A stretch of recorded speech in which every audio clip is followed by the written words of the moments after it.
प्यारे बच्चों, अब सभी खबर चैनल पे बहुत बहुत स्वागत है। जितने भी विद्यार्थी 29 फरवरी को विज्ञान का पेपर देने वाले हैं, उनके लिए विज्ञान का एक वायरल मॉडल पेपर लेकर के आ चुके हैं। और बच्चों, इस वीडियो के माध्यम से मैं आप सभी को इस पूरे वायरल पेपर का फुल सोल्यूशन प्रोवाइड करने वाला हूं।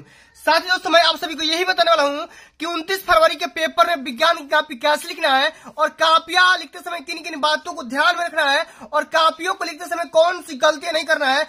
टॉपर बोर्ड परीक्षा के पेपर में कॉपी कैसे लिखते हैं, सब कुछ मैं आप सभी को डिटेल में डिस्कस करने वाला हूं। इसलिए आप सभी संबल रिक्वेस्ट है, इस पूरे वीडियो को शुरू से लेकर के अंत तक जरूर देख लेना। वीडियो को लाइक कर देना, शेयर कर देना, चैनल पे नए होंगे तो सब्सक्राइब कर देना। आइए बच्चों, बिना टाइम को वेस्ट किए वीडियो की स्टार्ट करेंगे। और बच्चों, एक बात मैं पूरे यकीन के साथ बोल सकता हूं कि जो भी बच्चा ईमानदारी से इस पूरे वायरल पेपर का सलूशन अंत तक देख लेता है तो विज्ञान के पेपर में 70 में 70 स्कोर कर सकता है। इस बात की पूरी गारंटी है। और बच्चों, 29 फरवरी के पेपर में विज्ञान का पेपर बिल्कुल ऐसा ही आएगा जैसा कि आप यहाँ पे देख पा रहे हो, समझ पा रहे हो। और बच्चों, इस पूरे पेपर को हल करने के लिए आपके पास समय रहेंगे 3 घंटे 15 मिनट। तो प्रारंभ के 15 मिनट परीक्षार्थियों को प्रश्न पत्र पढ़ने के लिए निर्धारित है। प्रश्न पत्र के 2 खंड रहेंगे, खंड अ और खंड ब। और बच्चों, खंड अ भी होगा ना, वो उसका भी 3 उपखंड होंगे, क और ख और ग, ठीक ना।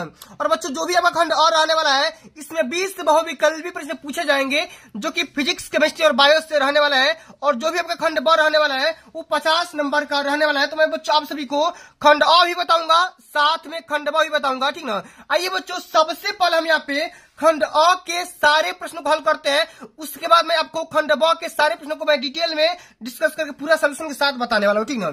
आइए, हमारा पहला प्रश्न पूछा गया इसमें कि 2 पृष्ठों से घिरा हुआ कोई पारदर्शी माध्यम जिसका एक या दोनों पृष्ठ गोलीय है, उसको क्या बोलेंगे? गोलीय दर्पण, त्रिज्या या गोलीय लेंस या समतल दर्पण। तो बच्चों देखो, 2 पृष्ठों से घिरा हुआ कोई पारदर्शी माध्यम जिसका दोनों पृष्ठ क्या हो? गोलीय हो। इस प्रकार का अगर होगा, दोनों पृष्ठ गोलीय होगा, तो बच्चों हम उसको बोलेंगे गोलीय लेंस। क्या बोलेंगे? गोलीय लेंस बोलेंगे। ऑप्शन नंबर 3 आपका बिल्कुल राइट आंसर हो जाएगा। इस बात को ध्यान में रख लेना, अब की बार पेपर में पक्का छपने वाला, ठीक ना।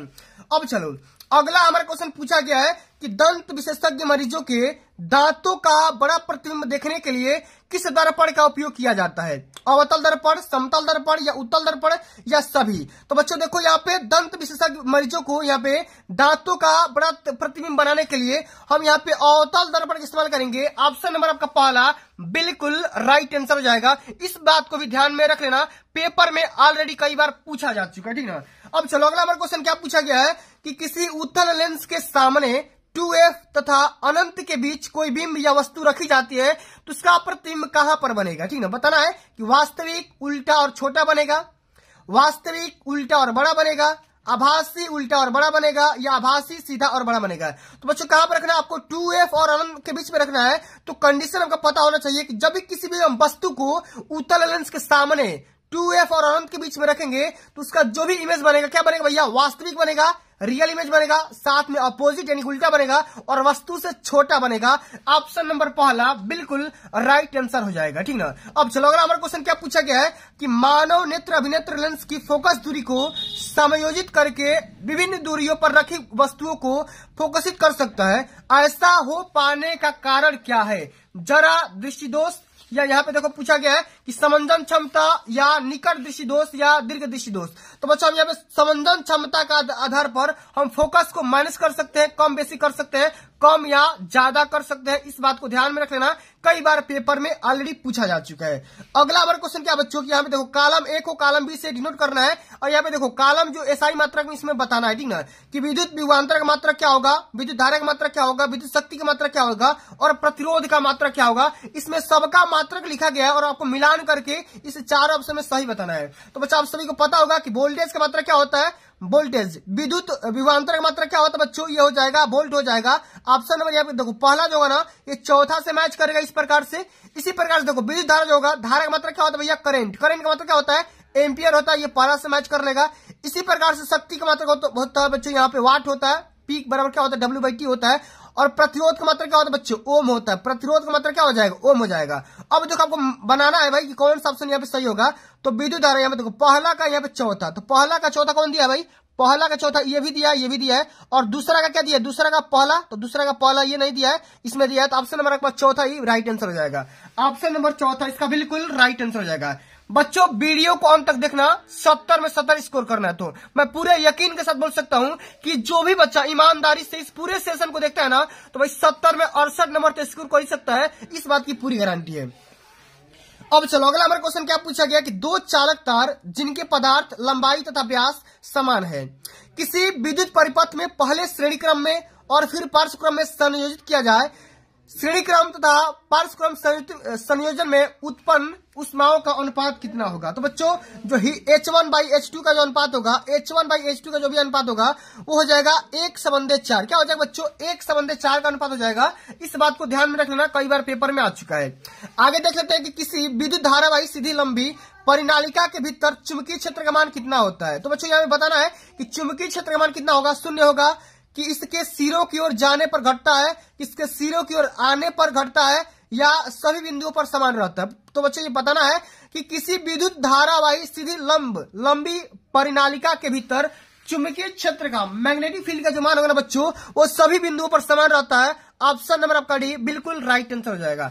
अब बच्चों आगे बढ़ जाते हैं उपखंड सेकंड के बारे में, जो कि केमिस्ट्री क्वेश्चन है, और इसमें बताना है कि बेंजीन का संरचनात्मक सूत्र क्या होगा। भाई बताना भाई कि बेंजीन का फार्मूला कौन सा है। तो बच्चों बेंजीन का फार्मूला होता है इस प्रकार से, ठीक ना, आप सभी को पता होगा C6H6 होता है, ठीक ना, C6H6 होता है। तो यहाँ पे कंडीशन होता है कि डबल बॉन्ड रहेगा। ऑप्शन नंबर इसमें तीसरा बिल्कुल यहाँ पे राइट आंसर हो जाएगा। इस प्रकार से बनाता है, 3 यहाँ पे 6 बनाओ, यहाँ पे C और यहाँ पे C, फिर यहाँ पे C1 और यहाँ पे C1, ठीक ना। इस प्रकार से आपको बनाना पड़ेगा, और इसके बाद से H साइड में बना दो, पूरे साइड में H बनाते चलो इस प्रकार से, लेकिन ऊपर ही बनाओ। और यहाँ पे देखो कंडीशन क्या होता है, ये सिंगल बांड से जोड़ेगा, ये भी सिंगल बांड से जोड़ेगा, ये यहाँ पे डबल बांड, ये सिंगल बांड, ये डबल बांड, ये सिंगल बांड, ये डबल बांड, इस प्रकार से बच्चों यहाँ पे जोड़ा जाता है। ये क्या हो जाएगा, बेंजीन का फार्मूला हो जाएगा। और यहाँ पे ऑप्शन नंबर यहाँ पे तीसरा बिल्कुल राइट आंसर हो जाएगा। इसी प्रकार से आप सभी को बेंजीन का फार्मूला बनाना होगा, स्ट्रक्चर बनाना होगा, ठीक ना। इस बात को ध्यान में रख लेना, कई बार आ चुका है।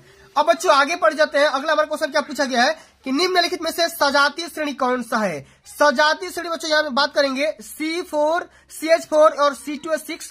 तो बच्चों इसमें सजातीय जो आपका पद होगा ना, वो क्या हो जाएगा, जरा ध्यान से समझिएगा। बिल्कुल यहाँ पे सिंपल सा क्वेश्चन पूछा गया है। ये भी क्वेश्चन कई बार पेपर में ऑलरेडी पूछा जा चुका है, ठीक ना। तो बच्चों इसका पहला ऑप्शन बिल्कुल यहाँ पे राइट आंसर हो जाएगा। यही क्या हो जाएगा, सजातीय श्रेणी में हो जाएंगे, ठीक ना। अब बच्चों आगे देख लेते हैं। इसी प्रकार से ये वाला क्वेश्चन होगा, यहाँ पे ये वाला भी होगा, साथ में आपका चौथा भी हो जाएगा, ठीक ना। तो क्या हो जाएगा, ऑप्शन नंबर का आपका बी बिल्कुल राइट आंसर होगा, ठीक ना।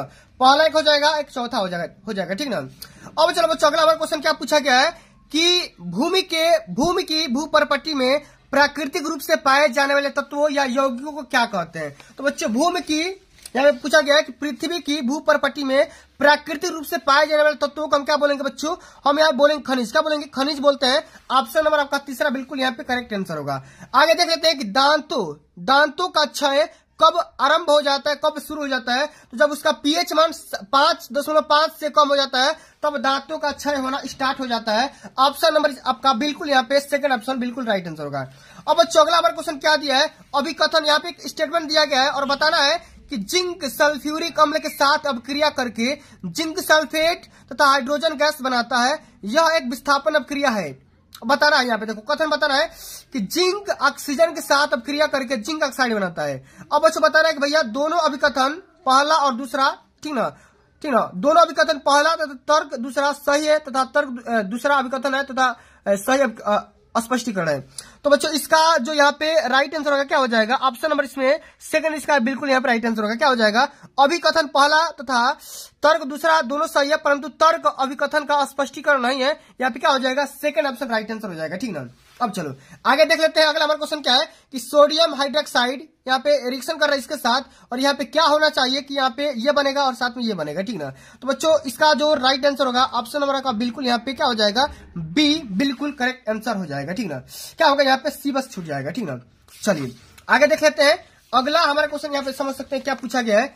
ये आपका बायो क्वेश्चन है। इसमें बताना आपको कि अंतः शोषण के दौरान वायु प्रवाह का सही मार्ग कौन सा है। माने वायु प्रवाह का सही मार्ग कौन सा होता है, माने हम सांस लेते हैं तो उसका सही तरीका कौन होता है ये आपको बताना है। तो सबसे पहले जो हम सांस खींचते हैं तो नासा द्वार में जाता है, उसके बाद ग्रसनी में जाता है, उसके बाद कंठ में जाता है, उसके बाद श्वास नली में और अंत में कुपिकाओं में चला जाता है। ऑप्शन नंबर चौथा आपका बिल्कुल करेक्ट आंसर हो जाएगा। इसी प्रकार से सांस लेने का कंडीशन होता है, इसी प्रकार से हम सांस लेते हैं, ठीक ना। अब चलो अगला हमारा क्वेश्चन क्या पूछा गया है कि निम्नलिखित कथन तथा कारण को पढ़कर दिए गए विकल्पों में से सही विकल्प का चयन करके बताइए, ठीक है। तो यहाँ पे कथन दिया गया कि पिता से प्राप्त क्रोमोसोम से बच्चों के लिंग का निर्धारण होता है। कारण बताना है कि भाई मानव पुरुष में एक एक्स और एक वाई गुणसूत्र होता है, ठीक ना। अब बस बताओ यहाँ पे देखो क्रोमोसोम से बच्चे को प्राप्त कैसे होता है भाई, लिंग निर्धारण कैसे करेंगे। अब यहाँ पे देखो स्टेटमेंट क्या दिया गया कि कथन तथा कारण दोनों सत्य है और कारण कथन की सही तरीके से व्याख्या करता है। साथ में कथन और कारण दोनों सत्य है परंतु कारण कथन का सही तरीके से व्याख्या नहीं करता है। कथन सत्य है, कारण सत्य है, कथन असत्य है, कारण सत्य है। तो बच्चों इस क्वेश्चन का जो राइट आंसर होगा ना क्या हो जाएगा, यहाँ पे देखो कथन और कारण दोनों सत्य है और कारण जो है ना बच्चों देखो ये जो कारण है आपका कि मानव पुरुष में एक एक्स और एक वाई गुणसूत्र होता है, इसी की वजह से क्या होता है भैया लिंग का निर्धारण होता है। ये पुरुषों पर डिपेंड करता है ना कि महिलाओं पे, ठीक ना। तो ऑप्शन नंबर पहला आपका बिल्कुल करेक्ट आंसर हो जाएगा। इस बात को ध्यान में रख लेना, कई बार पेपर में पूछा जा चुका है। अब बच्चों आपको क्वेश्चन बताना है कि विद्युत आवेग के प्रवाह की सही दिशा कौन सी होगी, ठीक ना। आपको बताना है कि भाई सही दिशा कौन होगा। तो यहाँ पे देखो ऑप्शन नंबर यहाँ पे तीसरा बिल्कुल यहाँ पे राइट आंसर हो जाएगा। यहाँ पे फिगर के माध्यम से यहाँ पे बता देना है, इसी प्रकार से आपका आंसर पूछा जाएगा। अगला हमारा क्वेश्चन क्या पूछा गया कि थायरॉक्सिन के बारे में कौन सा कथन सही है।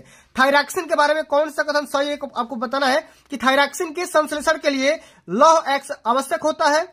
यह शरीर में कार्बोहाइड्रेटों, प्रोटीनों तथा वसाओं के उपापचय का नियमन करता है। थायरॉक्सिन के संश्लेषण के लिए थायराइड ग्रंथि को आयोडीन की आवश्यकता होती है या थायरॉक्सिन को थायराइड हार्मोन भी कहते हैं। तो बच्चों थायरॉक्सिन के बारे में जो सही स्टेटमेंट है वो आपका यह है कि थायरॉक्सिन के संश्लेषण के लिए लौह चीजों का बहुत ही आवश्यक होता है, नीड होता है। ऑप्शन नंबर का आपका पहला बिल्कुल राइट आंसर हो जाएगा। अब अच्छा हम आगे बात कर लेते हैं। अगला हमारा क्वेश्चन क्या पूछा गया है, अगला क्वेश्चन पूछा गया कि भैया ए, बी और सी क्या है आपको बताना है। तो बच्चों ए आपका हो जाएगा क्या हो जाएगा भैया, ए आपका हो जाएगा प्रांकुर, क्या हो जाएगा प्रांकुर हो जाएगा, मैं यहाँ पे लिख दे रहा हूँ, ठीक ना, प्रांकुर हो जाएगा। और बी आपका क्या हो जाएगा, बी आपका हो जाएगा बीज पत्र, क्या हो जाएगा भैया बीज पत्र हो जाएगा। और साथ में जो नीचे वाला भाग होता है ना ये वाला भाग, ये क्या हो जाएगा भैया मूलांकर, क्या हो जाएगा मूलांकुर, क्या हो जाएगा भैया मूलांकुर हो जाएगा, ठीक ना। इस प्रकार से आप मैच करा सकते हो, ये हो जाएगा ए, ये हो जाएगा बी और ये हो जाएगा सी। ऑप्शन नंबर तीसरा में बिल्कुल ही मैच कर रहा है। इसी प्रकार से आपको तैयार करना है और ये पेपर में पक्का पूछा जाएगा। अब देख लेते हैं अगला हमारा क्वेश्चन क्या है कि जनन की अलैंगिक विधि से उत्पन्न संतति में परस्पर अधिक समानता होती है, क्यों।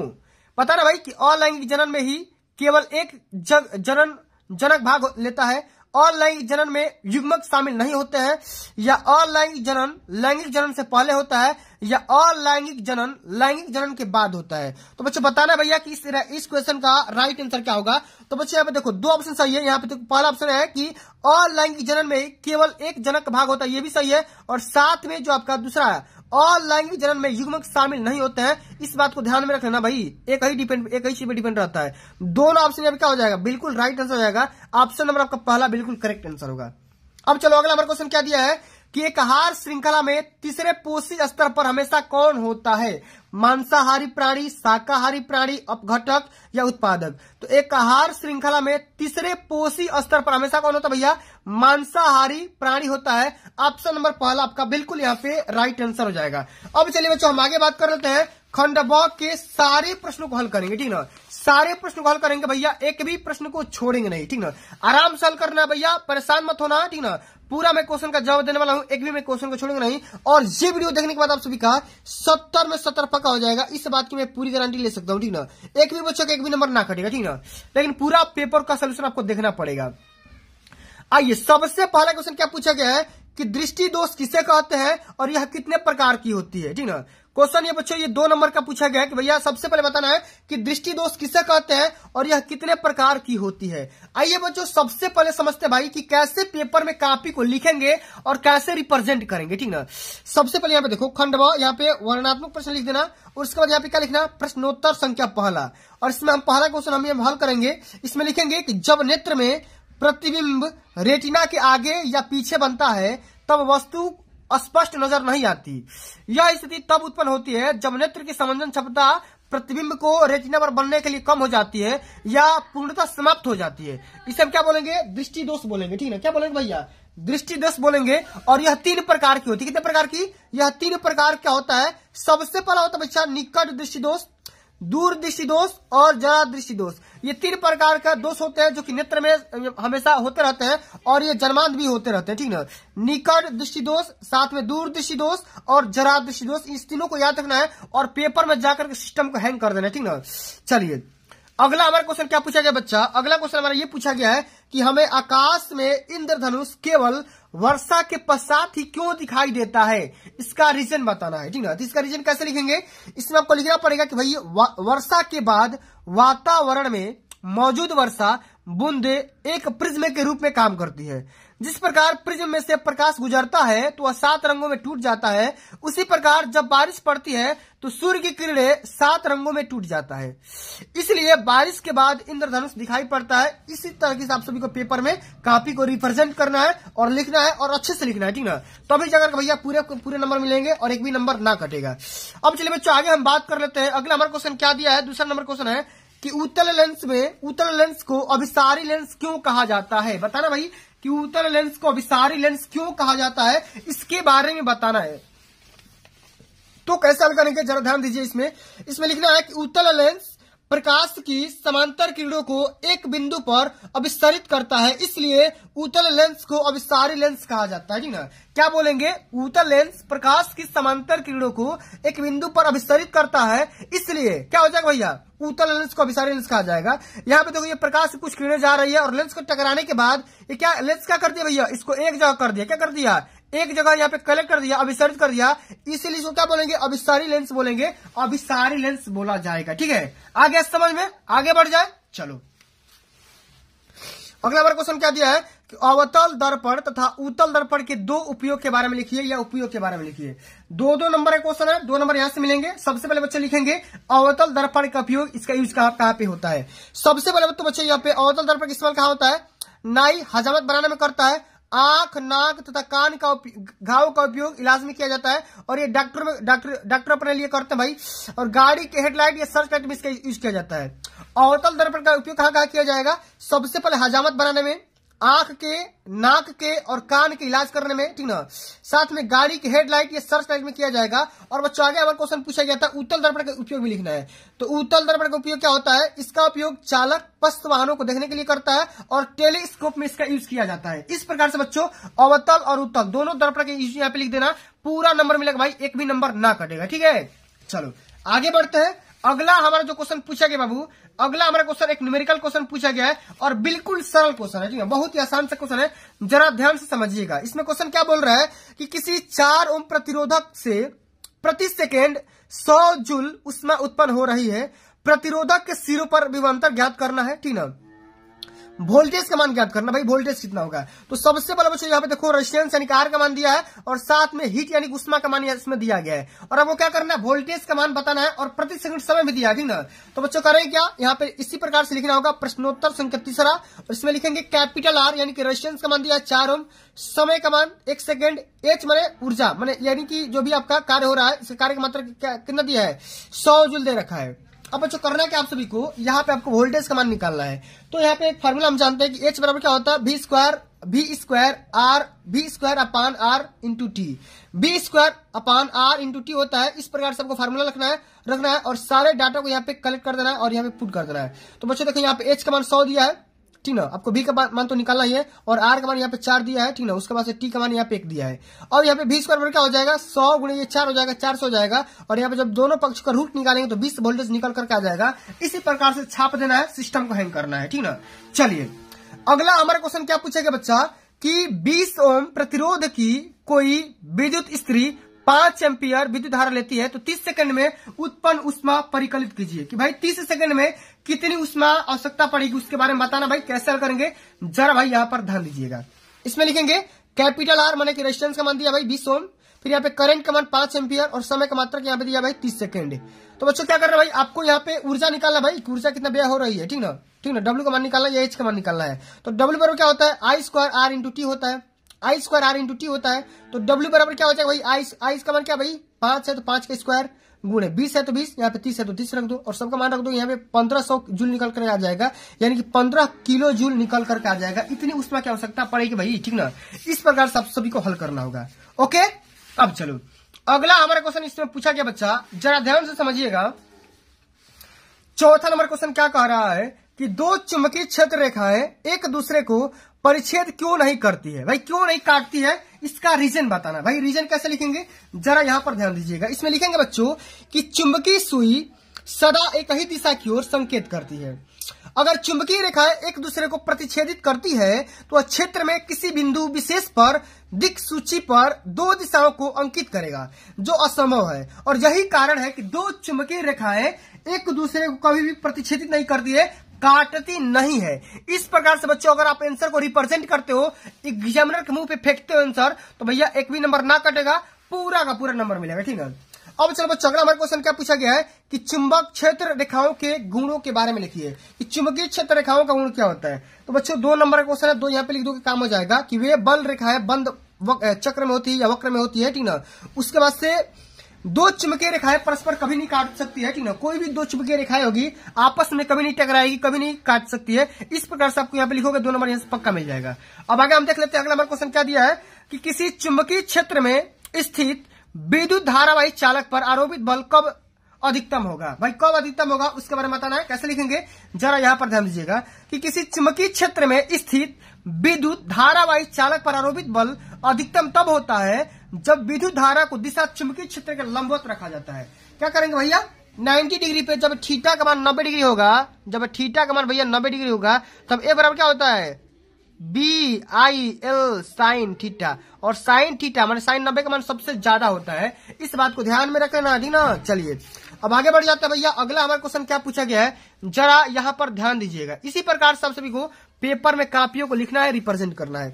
अगला हमारा क्वेश्चन इससे पूछा गया है 5वां नंबर क्वेश्चन, जो उपखंड सेकंड का है, ठीक ना, केमिस्ट्री क्वेश्चन है। इसमें आपको यह बताना है कि निम्नलिखित अभिक्रिया के लिए संतुलित समीकरण दीजिए, या लिखना है। आपको रिएक्शन करवाना है कि तनु सल्फ्यूरिक अम्ल दानेदार जिंक के साथ अभिक्रिया करता है। तो सल्फ्यूरिक अम्ल जो होगा बच्चों, वो जिंक के साथ जब रिएक्शन करेगा तो क्या बनेगा उसके बारे में आपको यहाँ पे लिखना पड़ेगा, ठीक ना।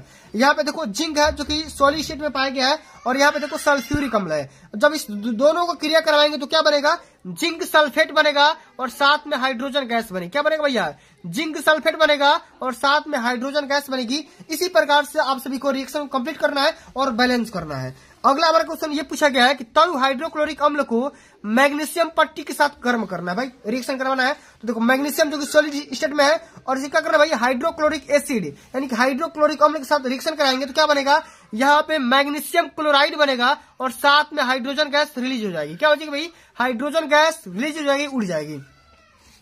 अब अगला हमारा क्वेश्चन पूछा गया है कि नाइट्रोजन ऑक्साइड गैस से संयोग करके अमोनिया बनाता है।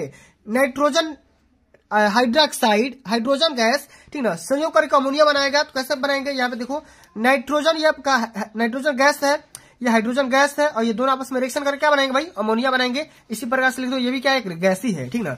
अब चलो अगला हमारा क्वेश्चन क्या है, अगला आपका क्वेश्चन ये है कि हाइड्रोजन सल्फाइड गैस का वायु में दहन होने पर जल तथा सल्फर डाइऑक्साइड बनता है। क्या बनेगा भाई, जल बनेगा और साथ में सल्फर डाइऑक्साइड बनेगा। तो भाई देखो यहाँ पे हाइड्रोजन सल्फाइड है, H2S है, और साथ में ये ऑक्सीजन है, O2 है। अब ये दोनों आपस में जब रिएक्शन करेंगे तो क्या बनाएंगे, सबसे पहले तो जल बनाएंगे, उसके बाद से सल्फर डाइऑक्साइड बना देगा। क्या बनाएगा भाई, सल्फर डाइऑक्साइड बनेगा, SO2 बना देगा। इसी प्रकार से बच्चों आप सभी को रिएक्शन को लिखना है, कंप्लीट करना, और ये नाम लिख दो तो भैया एग्जाम में इंप्रेस हो जाएगा और पूरा नंबर देने की कोशिश करेगा। ओके, अब चलो अगला हमारा क्वेश्चन क्या पूछा गया है, ध्यान से समझिएगा। कारण बताना है कि प्लेटिनम, सोना एवं चांदी का उपयोग आभूषण बनाने के लिए क्यों किया जाता है। भाई बताना होगा कि प्लेटिनम, सोना, चांदी का यूज हम सोना बनाने के लिए या आभूषण बनाने के लिए क्यों करते हैं, गहने बनाने के लिए क्यों करते हैं। इसमें क्या लिखेंगे कि सोना को किससे डिनोट करते हैं, AU से, चांदी को AG से, और प्लेटिनम को PT से। तो इसमें क्या लिखेंगे कि सोना, चांदी और प्लेटिनम का उपयोग आभूषण बनाने में इसलिए किया जाता है क्योंकि ये धातुएं वायु, आर्द्रता मतलब नमी, और अम्लों से जल्द संक्षारित नहीं होते हैं। इनकी धात्विक चमक लंबे समय तक बनी रहती है। साथ ही ये धातुएं सर्वोत्तम आघात वर्धनी और यहाँ पे तन्य भी होते हैं। जिसके कारण इनको किसी भी आकार में बदला जा सकता है। क्या होता है भाई? आसानी से बदला जा सकता है। इसी प्रकार से आप सभी को पूरा यहाँ पे आंसर लिखना होगा, तभी जाकर के पूरे नंबर मिलेंगे। ओके, अब चलो बच्चों, अगला हमारा क्वेश्चन क्या पूछा गया है? अगला आपका क्वेश्चन ये पूछा गया है कि निष्कर्षण प्रक्रम में कार्बोनेट एवं सल्फाइड एस को ऑक्साइड में परिवर्तित किया जाता है, इसका कारण बताना भाई, इसका रीजन क्या होगा? तो बच्चों इसका रीजन ये होगा क्योंकि किसी धातु को उसके सल्फाइड और कार्बोनेट की तुलना में उसके ऑक्साइडों से प्राप्त कराना अधिक आसान होता है।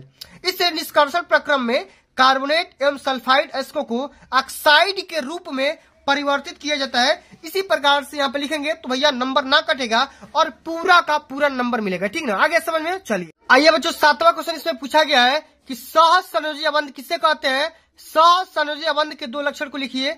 या अगला हमारा क्वेश्चन है कि निम्नलिखित यौगिकों का आईपीएसी नाम बताना है और कठोर जल को साबुन से उपचारित करने के पर झाग के निर्माण को समझाइए। बच्चों ये जो सेक्शन है पूरे 6 नंबर का है और यहाँ पे अथवा भी करके इसमें पूछा गया है। तो बच्चों इस वीडियो के माध्यम से मैंने यहाँ पे अथवा वाले क्वेश्चन को यहाँ पे सिलेक्ट किया हुआ है कि विकृत गंधिका क्या होता है, रेडॉक्स रिएक्शन क्या होता है और यहाँ पे स्टरीकरण क्या होता है, इसी तीनों के बारे में स्टडी करने वाले हैं जो कि पेपर में हर साल पूछा जाता है।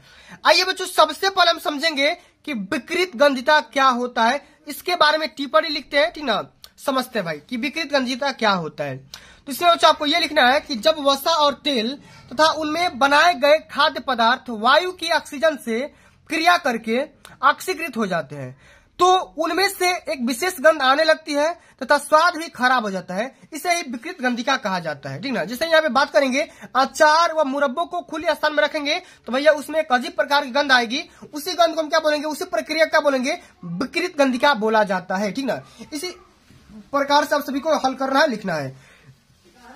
ठीक ना, चलो अगला हमारा क्वेश्चन क्या पूछा गया है? रेडॉक्स अभिक्रिया के बारे में पूछा गया है। तो भैया ये तो बहुत बार पेपर में पूछा जा चुका भाई, इस बार भी पूछा जाएगा। तो इसमें क्या लिखना होगा कि वह रासायनिक अभिक्रिया है जिसमें एक अभिकारक का ऑक्सीकरण और दूसरे अभिकारक का अपचयन होता है, रेडॉक्स अभिक्रिया कहलाती है। ठीक ना, क्या बोलेंगे भाई कि वह रासायनिक अभिक्रिया जिसमें एक अभिकारक हो तो भाई ऑक्सीकरण होगा और दूसरा अभिकारक क्या होगा, अपचयन होगा, तो उसको क्या बोलेंगे? ठीक ना, यानी कि ऐसी अभिक्रिया जिसमें ऑक्सीकरण और अपचयन की अभिक्रिया दोनों एक ही साथ होगी उसको हम बोलेंगे रेडॉक्स रिएक्शन या रेडॉक्स अभिक्रिया बोलेंगे। जैसे अब देखो कॉपर ऑक्साइड दिया गया है। ठीक ना, और कॉपर ऑक्साइड जब ये हाइड्रोजन से क्रिया करेगा तो यहाँ पे कॉपर अलग बन जाएगा और यहाँ पे जल अलग से बन जाएगा। तो यहाँ पे देखो इस वाले कॉपर क्या हो गया भैया, अपचयन हो गया और इस वाले हाइड्रोजन क्या हो गया, ऑक्सीकरण हो गया। इस प्रकार से यहाँ पे एग्जाम्पल भी लिख सकते हो, पूरा नंबर यहाँ पे मिल जाएगा। ठीक ना, अब चलो बच्चों अगला हमारा जो टॉपिक पूछा गया था वो स्टरीकरण के बारे में पूछा गया था। किसके बारे में? स्टरीकरण के बारे में पूछा गया था। तो भाई समझते हैं कि स्टरीकरण क्या होता है। तो जिस प्रकार अम्ल और क्षार की पारस्परिक क्रियाओं या अभिक्रियाओं से लवण तथा जल बनते हैं, ठीक उसी प्रकार अम्ल और एल्कोहल की अभिक्रिया से एस्टर तथा जल बनते हैं। इसी अभिक्रिया को स्टरीकरण कहा जाता है। क्या बोलेंगे भाई, जिस प्रकार अम्ल और क्षार की क्रिया से क्या बनेगा, लवण और जल बनता है, उसी प्रकार से अम्ल और एल्कोहल का जब रिएक्शन कराएंगे तो क्या बनेगा, एस्टर बनेगा और साथ में जल बनेगा और इसी प्रक्रिया क्या बोलेंगे बच्चों, स्टरीकरण बोलते हैं। यहाँ पे हमने एग्जांपल लिया है, यहाँ पे एक मैंने अम्ल लिया हुआ है और अम्ल को मैंने यहाँ पे एल्कोहल से जब रिएक्शन करवाया है तो यहाँ पे एक एस्टर बन गया है। ठीक ना, CH3COO C2H5 और साथ में यहाँ पे क्या बन गया भाई, जल बन गया, H2O बन गया। इसी प्रकार से स्टरीकरण पे पूरा परिभाषा लिखोगे, एक भी नंबर ना कटेगा, पूरा नंबर आपके हाथ में होगा। ठीक है, चलो अगला हमारा क्वेश्चन क्या पूछा गया, ध्यान से समझिएगा। 8वां नंबर यानी उपखंड ग के बारे में समझते हैं कि जैव निम्नीकरणीय और गैर जैव निम्नीकरणीय पदार्थों के बीच अंतर समझाइए, ये अंतर बताइए, इनके उदाहरण भी दीजिए। क्या करना भाई, उदाहरण भी देना है। और ये क्वेश्चन 4 नंबर का पूछा गया। कितने नंबर का? 4 नंबर का पूछा गया। तो बच्चों आइए समझते हैं कि जैव निम्नीकरणीय और गैर जैव निम्नीकरणीय पदार्थों में क्या अंतर होता है, दोनों के बारे में डिटेल में समझते हैं। ठीक है, सबसे पहले समझेंगे कि भाई जैव निम्नीकरणीय पदार्थ क्या होते हैं, एग्जाम्पल भी समझते हैं। तो वे अपशिष्ट पदार्थ जिनका जैविक कारणों के द्वारा अपघटन हो जाता है, ऐसे पदार्थ लंबे समय तक पर्यावरण में नहीं रहते हैं तथा हानि भी नहीं पहुंचाते हैं, इसी पदार्थ को क्या बोलेंगे भाई, जैव निम्नीकरणीय पदार्थ बोलेंगे। क्या बोलेंगे कि ऐसे अपशिष्ट पदार्थ जिनका जैविक कारणों के द्वारा अपघटन होता है। ठीक ना, ऐसे पदार्थ लंबे समय तक पर्यावरण में नहीं रह पाते हैं। ठीक ना, उसको हम क्या बोलेंगे भाई, ये हानियां नहीं पहुंचाते हैं। जैसे यहाँ पे घरेलू कचरा हो गया, रुई हो गया, इसी प्रकार के जो भी पदार्थ होंगे ये जैव निम्नीकरणीय पदार्थ के अंतर्गत आएंगे।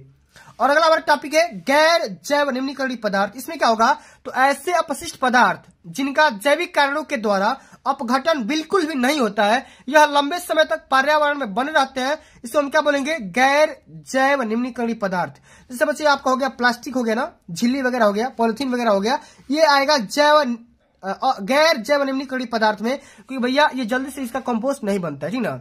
इस प्रकार से आपको तैयार रखना है, याद करना है, पूरा नंबर यहाँ पे मिलेगा अगर आप काफी ऐसे लिखते हो तो, ठीक है। अब चलो बच्चों अगला हमारा क्वेश्चन इसमें पूछा गया 9वां नंबर क्वेश्चन कि निम्नलिखित चित्र में अंतःस्रावी ग्रंथियों को नामांकित करना है। भाई देखो ये भी आपका जो भी फिगर बनाया गया है, इसका क्या करना है, डायग्राम बनाना है। क्या करना है भाई, डायग्राम बनाना है। इसी प्रकार से अगर डायग्राम बनाना है और उसका नाम भी लिखना है, ABCD